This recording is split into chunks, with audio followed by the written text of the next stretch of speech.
మీకు తెలుసా? మానవ శరీరంలో స్వీట్ కార్న్ తినేటప్పుడు ఏం జరుగుతుందో? నేను మీకు చెబుతాను. మీరు స్వీట్ కార్న్ జ్యూసీ కార్న్‌లను కొరుకుతారు.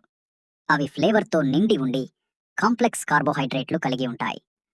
మీరు నమిలేటప్పుడు లాలాజలంలోని ఎంజైమ్స్ పిండి పదార్థాలను సాధారణ చక్కెరలుగా విడదీయడం ప్రారంభిస్తాయి. నలిపిన కార్న్ ఆహారనాళం గుండా రిథమిక్ వేవ్స్‌లో ప్రయాణించి, శ్వాసనాళం నుండి సురక్షితంగా దాటిపోతుంది.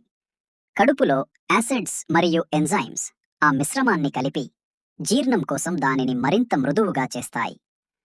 చిన్న ప్రేగులో శక్తివంతమైన ఎంజైమ్స్ పిండి పదార్థాలను గ్లూకోజ్గా విడదీస్తాయి. ఇది రక్త ప్రవాహంలోకి పీల్చబడుతుంది. ప్యాంక్రియాస్ ఇన్సులిన్ని విడుదల చేస్తుంది. దీనివల్ల మీ లివర్ మరియు మజిల్స్ శక్తి కోసం గ్లూకోజ్ని తీసుకుంటాయి. మీ మస్కుల సెల్స్ దానిని త్వరగా పీల్చుకుంటాయి. శారీరక కదలికలకు మరియు సెల్లర్ యాక్టివిటీకి శక్తిని అందిస్తాయి. కొంత గ్లూకోజ్ మెదడుకి వెళుతుంది. ఫోకస్, మూడ్ మరియు కోఆర్డినేషన్ని నిర్వహించడంలో సహాయపడుతుంది. ఫైబర్ మీ డైజెస్టివ్ ట్రాక్ గుండా వెళుతాయి. తాకకుండా మరియు శరీరం నుండి బయటకు వెళ్ళడానికి సిద్ధంగా ఉంటాయి.